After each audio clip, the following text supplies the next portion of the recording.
গেছে। এই সংবাদ নিয়ে গেলেন আবু সুফিয়ান, আমরা তো মক্কা আসছি হজ করার জন্য, আমরা কোনো যুদ্ধ করার জন্য আসি নাই। আবু সুফিয়ান এই কথা শোনার পরে হযরত উসমান রাদিয়াল্লাহু তাআলা আনহুকে আটকে দিলেন। আর উসমান রাদিয়াল্লাহু তাআলা আনহুকে বললেন, উসমান তুমি যেহেতু এসেছো, তুমি আমাদের বন্ধু ছিলা, তাহলে আজকে তুমি একা একা হজ করে চলে যাও, আমরা তোমায় কিছুই করবো না। হযরত উসমান রাদিয়াল্লাহু তাআলা আনহু তার কথা শুনে বললেন, আমি আমার বাহিনীর সাথে আসছি, আমি তাদেরকে ছাড়া হজ করে এখান থেকে যাব না। উসমান রাদিয়াল্লাহু তাআলা আনহু যখন এই কথা বলল, কথা বলার সাথে সাথে মক্কার কাফেররা উসমান রাদিয়াল্লাহু তাআলা আটকে দিলেন, তাকে রাসূল সাল্লাল্লাহু আলাইহি ওয়াসাল্লাম ফিরে যেতে দেন না এবং একটা গুজব ছড়িয়ে দিলেন যে উসমানকে হত্যা করা হয়েছে। রাসূল সাল্লাল্লাহু আলাইহি ওয়াসাল্লামের কাছে যখন এই খবর গেল, খবর যাওয়ার পরে রাসূল সাল্লাল্লাহু আলাইহি ওয়াসাল্লাম তখন একটা গাছের নিচে বসেছিলেন। সাহাবীদেরকে ডাক দিয়ে বললেন, সাহাবীরা শোনো, যদি তারা সত্যি উসমানকে হত্যা করে থাকে, তাহলে তোমরা আমার হাতের ভিতরে বায়াত হও, আমি উসমানের হত্যার প্রতিশোধ না নিয়ে মক্কায় ফিরে মদিনায় ফিরে যাব না।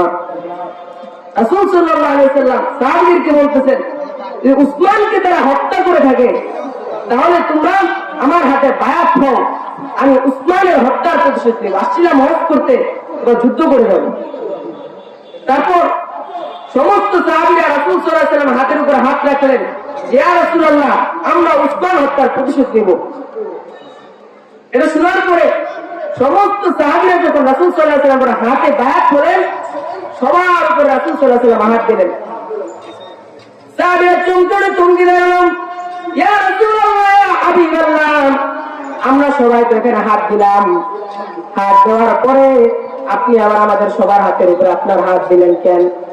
রাসূল সাল্লাল্লাহু আলাইহি ওয়াসাল্লাম বললেন, সাহাবীরা শুনো, এখন পর্যন্ত আমার কাছে কোনো ওহী আসে নাই যে উসমানকে হত্যা করা হয়েছে।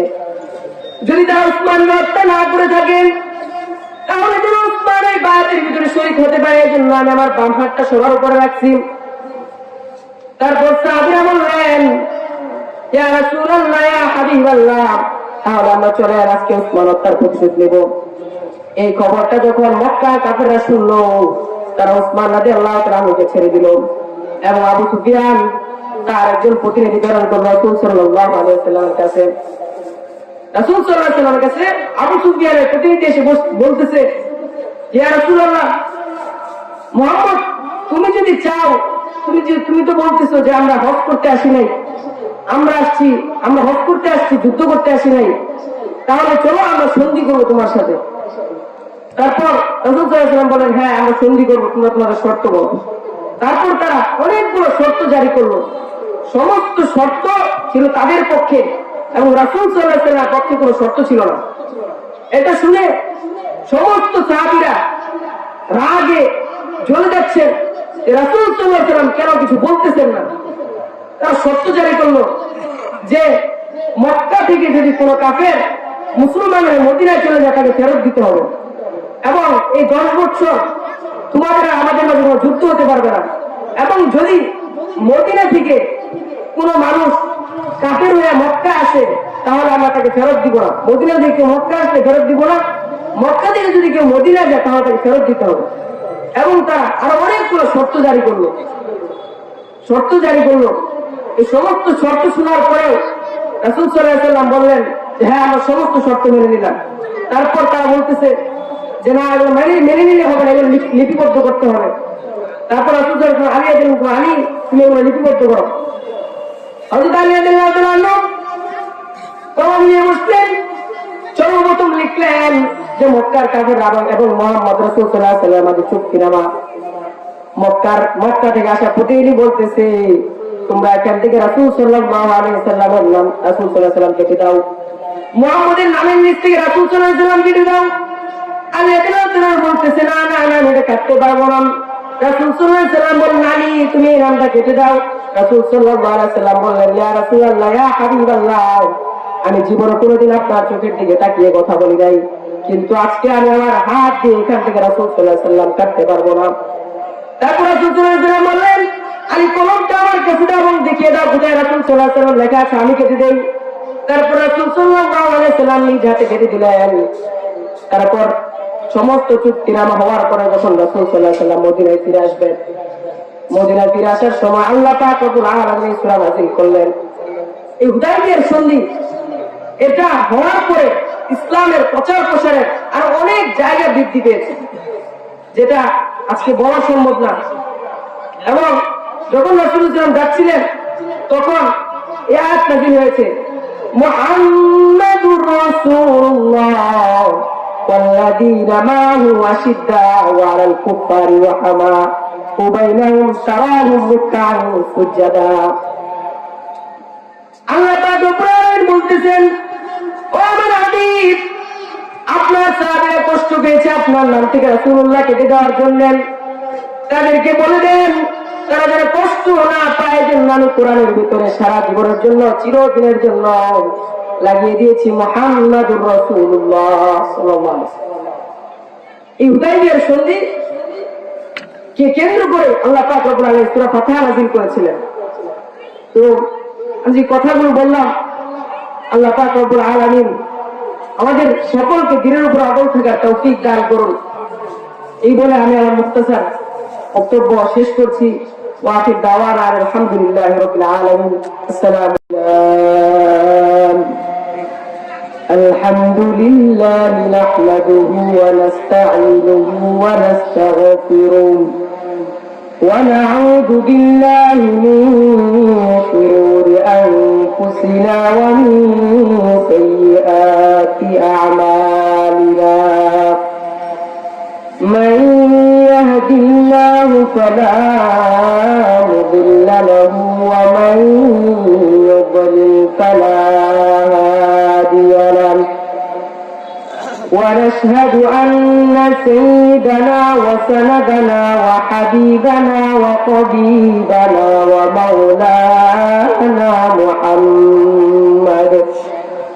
ومولانا محمدا عبده ورسوله. أما بعد فأعوذ بالله من الشيطان الرجيم. بسم الله الرحمن الرحيم.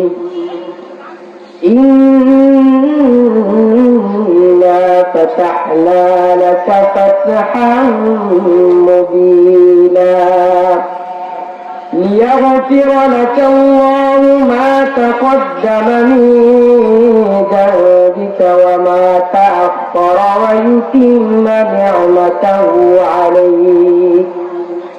ويتم نعمته عليك ويهديك صراطا مستقيما. اللهم صل على محمد وعلى آل محمد كما صليت على إبراهيم وعلى آل إبراهيم إنك حميد مجيد. اللهم بارك على محمد وعلى آل محمد كما باركت على إبراهيم وعلى آل إبراهيم إنك حميد مجيد. الحمد لله. যে মহান আল্লাহ পাক রব্বুল আলামিন আমাকে, আপনাকে, আমাদের সকলকে বিভিন্ন কাজ থেকে বিরত রেখে, ঘোরাফেরা থেকে বিরত রেখে এই মহান মজলিসে এসে বসার এবং কিছু দিনই কথা শোনার তৌফিক দান করেছেন। এজন্য সেই মহান আল্লাহ পাক রব্বুল আলামিনের দরবারে আমরা সকলে অন্তঃস্থল থেকে বলি আলহামদুলিল্লাহ। যে মহান আল্লাহ পাক রব্বুল আলামিন আমাদেরকে সুস্থ রেখেছেন এবং সুস্থ অবস্থায় এই মাহফিলে আসার এবং বসার তৌফিক দান করেছেন, সে মহান আল্লাহ পাক রব্বুল আলামিনের দরবারে আমরা সকলে আবার অন্তঃস্থল থেকে বলি আলহামদুলিল্লাহ। তো সম্মানিত মুহতারাম মুআজ্জাজ মুহাজিরিন, যে আয়াতে কারিমা তেলাওয়াত করেছি, এই আয়াতে কারিমা সূরা ফাতহের আয়াত। এই সূরাটা নাযিল হয়েছিল হুদাইবিয়ার সন্ধিকে কেন্দ্র করে। যে হুদাইবিয়ার সন্ধির ঘটনা আমরা আগেও শুনেছি। এই ঐতিহাসিক হুদাইবিয়ার সন্ধিকে কেন্দ্র করে আল্লাহ পাক রব্বুল আলামিন এই সূরা ফাতহকে নাযিল করেছিলেন। রাসূল সাল্লাল্লাহু আলাইহি ওয়াসাল্লাম যখন মক্কায় ছিলেন, মক্কায় থাকা অবস্থায় রাসূল সাল্লাল্লাহু আলাইহি ওয়াসাল্লাম নবুয়ত প্রাপ্তির পর 13 বছর ছিলেন মক্কায়। তারপর যখন মদিনায় হিজরত করেছেন, মদিনায় ছিলেন 10 বছর।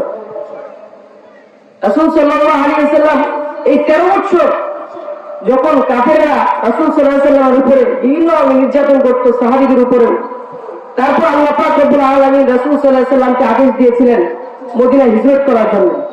এবং মদিনায় হিজরত করার পর 6 বছর যাওয়ার পর 6ষ্ঠ হিজরির শেষ দিকে একদিন রাসূল সাল্লাল্লাহু আলাইহি ওয়াসাল্লাম রাতে ঘুমিয়েছেন। ঘুমের ভিতরে স্বপ্ন দেখেছেন যে রাসূল সাল্লাল্লাহু আলাইহি ওয়াসাল্লাম সাহাবীদেরকে নিয়ে মক্কায় গিয়ে হজ করতেছেন। হজ করে আবার নিরাপদে কোনো বাধা বিপত্তি ছাড়াই আবার তিনি মদিনায় ফিরে আসছেন।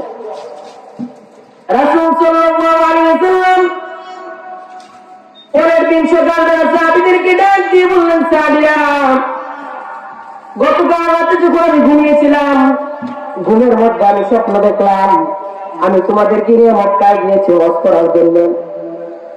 মক্কায় হজ করেন আবার আমরা মদিনায় নিরাপদে ফিরে আসছি, কাফেরদের সাথে কোনো যুদ্ধ বিদ্রোহ ছাড়াই।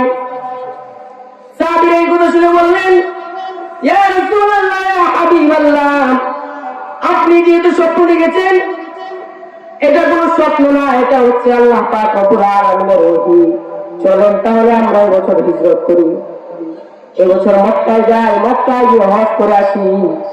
রাসূল সাল্লাল্লাহু আলাইহি ওয়াসাল্লাম সাহাবীদের কথা শুনে বললেন, সাহাবীরা, পুরো মদিনা এলান করে দাও যে আমি তোমাদেরকে নিয়ে মক্কায় হজ করতে যাব। যখন সাহাবীরা পুরো মদিনায় এলান করে দিলেন, সমস্ত সাহাবী মিলে মক্কায় যাবেন হজ করতে। রাসূল সাল্লাল্লাহু আলাইহি ওয়াসাল্লাম দিন তারিখ ঠিক করে সেদিন সমস্ত সাহাবীদেরকে নিয়ে মক্কার উদ্দেশ্যে রওনা দিলেন। মক্কার উদ্দেশ্যে যখন রওনা দিলেন,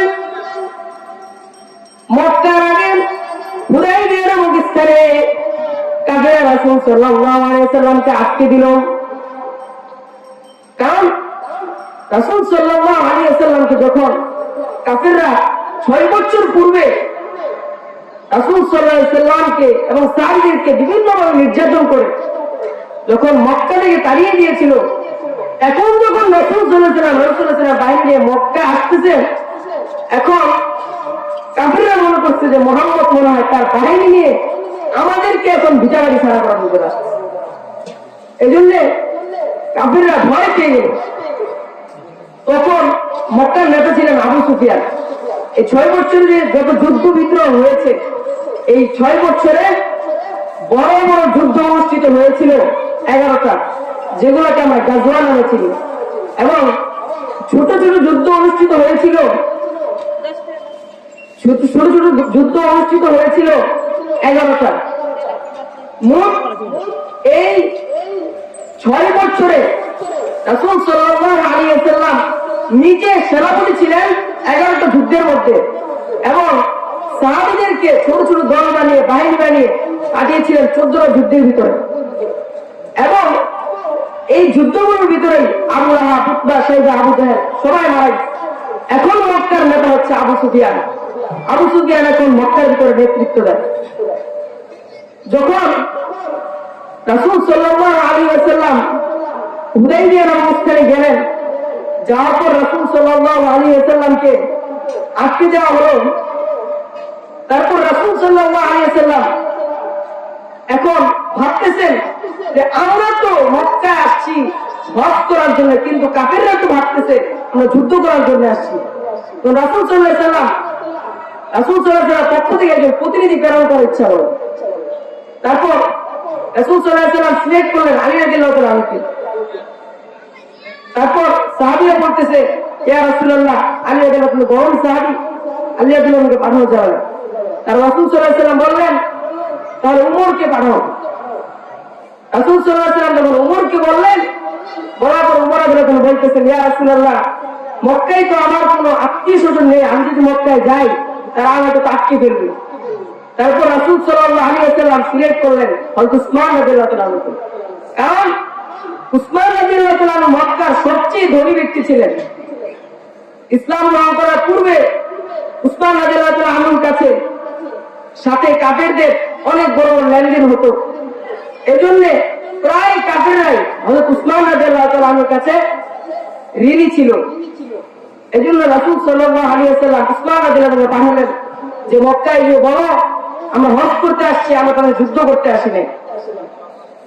উসমান রাদিয়াল্লাহু তাআলা আনহু মক্কার নেতা আবু সুফিয়ানের কাছে এই সংবাদ নিয়ে গেলেন, আবু সুফিয়ান, আমরা তো মক্কা আসছি হজ করার জন্য, আমরা কোনো যুদ্ধ করার জন্য আসি নাই। আবু সুফিয়ান এই কথা শোনার পরে হযরত উসমান রাদিয়াল্লাহু তাআলা আনহুকে আটকে দিলেন। আর উসমান রাদিয়াল্লাহু তাআলা আনহুকে বললেন, উসমান, তুমি যেহেতু এসেছো, তুমি আমাদের বন্ধু ছিলা, তাহলে আজকে তুমি একা একা হজ করে চলে যাও, আমরা তোমার কিছুই করবো না। হযরত উসমান রাদিয়াল্লাহু তাআলা আনহু তার কথা শুনে বললেন, আমি আমার বাহিনীর সাথে আসছি, আমি তাদেরকে ছাড়া হজ করে এখান থেকে যাব না। উসমান রাদিয়াল্লাহু তাআলা আনহু যখন এই কথা বলল, কথা বলার সাথে সাথে মক্কার কাফেররা উসমান রাদিয়াল্লাহু তাআলা আটকে দিলেন, তাকে রাসূল সাল্লাল্লাহু আলাইহি ওয়াসাল্লাম ফিরে যেতে দেন না এবং একটা গুজব ছড়িয়ে দিলেন যে উসমানকে হত্যা করা হয়েছে। রাসূল সাল্লাল্লাহু আলাইহি ওয়াসাল্লামের কাছে যখন এই খবর গেল, খবর যাওয়ার পরে রাসূল সাল্লাল্লাহু আলাইহি ওয়াসাল্লাম তখন একটা গাছের নিচে বসেছিলেন। সাহাবীদেরকে ডাক দিয়ে বললেন, সাহাবীরা শোনো, যদি তারা সত্যি উসমানকে হত্যা করে থাকে তাহলে তোমরা আমার হাতের ভিতরে বায়াত হও, আমি উসমানের হত্যার প্রতিশোধ না নিয়ে মক্কায় ফিরে মদিনায় ফিরে যাব না। রাসূল সাল্লাল্লাহু আলাইহি ওয়াসাল্লাম সাহাবীদেরকে বলতেছেন, যদি উসমানকে তারা হত্যা করে থাকে তাহলে তোমরা আমার হাতে বায়াত হও, আমি উসমানের হত্যার প্রতিশোধ নেব, আসছিলাম হজ করতে, এবার যুদ্ধ করে যাব। তারপর সমস্ত সাহাবীরা রাসূল সাল্লাল্লাহু আলাইহি ওয়াসাল্লামের হাতের উপর হাত রাখলেন, ইয়া রাসূলুল্লাহ, আমরা উসমান হত্যার প্রতিশোধ নেব। এটা শোনার পরে সমস্ত সাহাবীরা যখন রাসূল সাল্লাল্লাহু আলাইহি ওয়াসাল্লামের হাতে বায়াত হলেন, সবার উপর রাসূল সাল্লাল্লাহু আলাইহি ওয়াসাল্লাম হাত দিলেন। সাহাবীরা চমকে দাঁড়ালেন, ইয়া রাসূলুল্লাহ, ইয়া হাবিবাল্লাহ, আমরা সবাই তো এখানে হাত দিলাম, হাত দেওয়ার পরে আপনি আবার আমাদের সবার হাতের উপরে আপনার হাত দিলেন কেন? রাসূল সাল্লাল্লাহু আলাইহি ওয়াসাল্লাম বললেন, সাহাবীরা শুনো, এখন পর্যন্ত আমার কাছে কোনো ওহী আসে নাই যে উসমানকে হত্যা করা হয়েছে।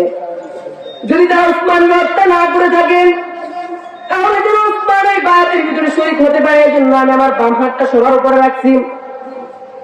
তারপর সাহাবীরা বললেন, ইয়া রাসূলুল্লাহ, ইয়া হাবিবাল্লাহ, তাহলে আমরা চলে আজকে উসমান হত্যার প্রতিশোধ নেব।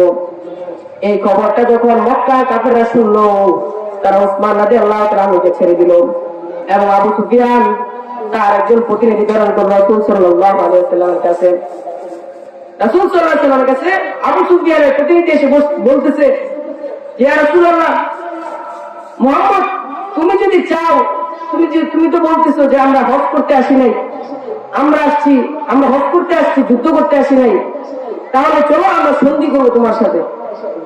তারপর রাসূল সাল্লাল্লাহু আলাইহি ওয়াসাল্লাম বলেন, হ্যাঁ আমরা সন্ধি করবো, তোমরা তোমাদের শর্ত বলো। তারপর তারা অনেকগুলো শর্ত জারি করলো, সমস্ত শর্ত ছিল তাদের পক্ষে এবং রাসূল সাল্লাল্লাহু আলাইহি ওয়াসাল্লামের পক্ষে কোনো শর্ত ছিল না। এটা শুনে সমস্ত সাহাবীরা রাগে জ্বলে যাচ্ছেন যে রাসূল সাল্লাল্লাহু আলাইহি ওয়াসাল্লাম কেন কিছু বলতেছেন না। তারা শর্ত জারি করলো যে মক্কা থেকে যদি কোনো কাফের মুসলমানের মদিনায় চলে যায় তাকে ফেরত দিতে হবে এবং এই 10 বছর তোমাদের আমাদের মাঝে কোনো যুদ্ধ হতে পারবে না, এবং যদি মদিনা থেকে কোনো মানুষ কাফের হয়ে মক্কা আসে তাহলে আমরা তাকে ফেরত দিব না। মদিনা থেকে কেউ মক্কা আসলে ফেরত দিব না, মক্কা থেকে যদি কেউ মদিনা যায় তাহলে তাকে ফেরত দিতে হবে। এবং তারা আরো অনেকগুলো শর্ত জারি করলো।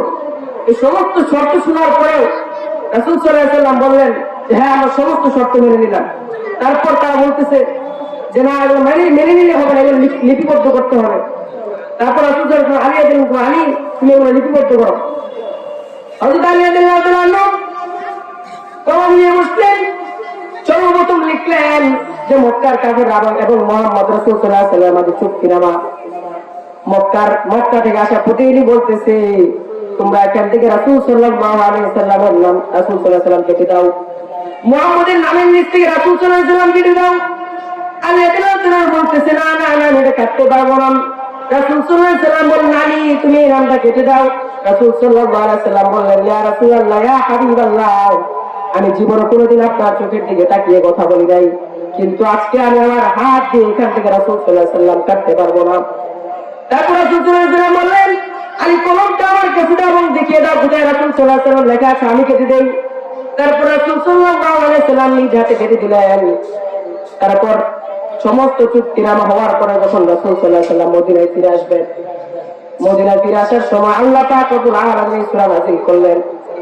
এই হুদায়বিয়ার সন্ধি এটা হওয়ার পরে ইসলামের প্রচার প্রসারের আর অনেক জায়গা বৃদ্ধি পেয়েছে, যেটা আজকে বলা সম্ভব না। এবং যখন রাসূল সাল্লাল্লাহু আলাইহি ওয়াসাল্লাম যাচ্ছিলেন তখন এই আয়াত নাযিল হয়েছে, মুহাম্মাদুর রাসূলুল্লাহ ওয়াল্লাযীনা মা'হু আশিদ্দাউ আলাল কুফারি রাহমাউ বাইনাহুম তারাহুম রুকআন সুজদা। আল্লাহ পাক রব্বুল আলামিন বলতেছেন, ও আমার হাবিব, আপনার সাহাবীরা কষ্ট পেয়েছে আপনার নাম থেকে রাসূলুল্লাহ কেটে দেওয়ার জন্য, তাদেরকে বলে দেন তারা যেন কষ্ট না পায়, জন্য আমি কোরআনের ভিতরে সারা জীবনের জন্য চিরদিনের জন্য লাগিয়ে দিয়েছি মুহাম্মাদুর রাসূলুল্লাহ সাল্লাল্লাহু আলাইহি ওয়াসাল্লাম। এই হুদায়বিয়ার সন্ধি কে কেন্দ্র করে আল্লাহ পাক রব্বুল আলামিন সূরা ফাতিহা নাযিল করেছিলেন। তো আমি যে কথাগুলো বললাম, আল্লাহ পাক রব্বুল আলামিন আমাদের সকলকে দিনের উপর অটল থাকার তৌফিক দান করুন। এই বলে আমি আমার মুখতাসার বক্তব্য শেষ করছি। ওয়া আখির দাওয়ানা আলহামদুলিল্লাহি রাব্বিল আলামিন। আসসালামু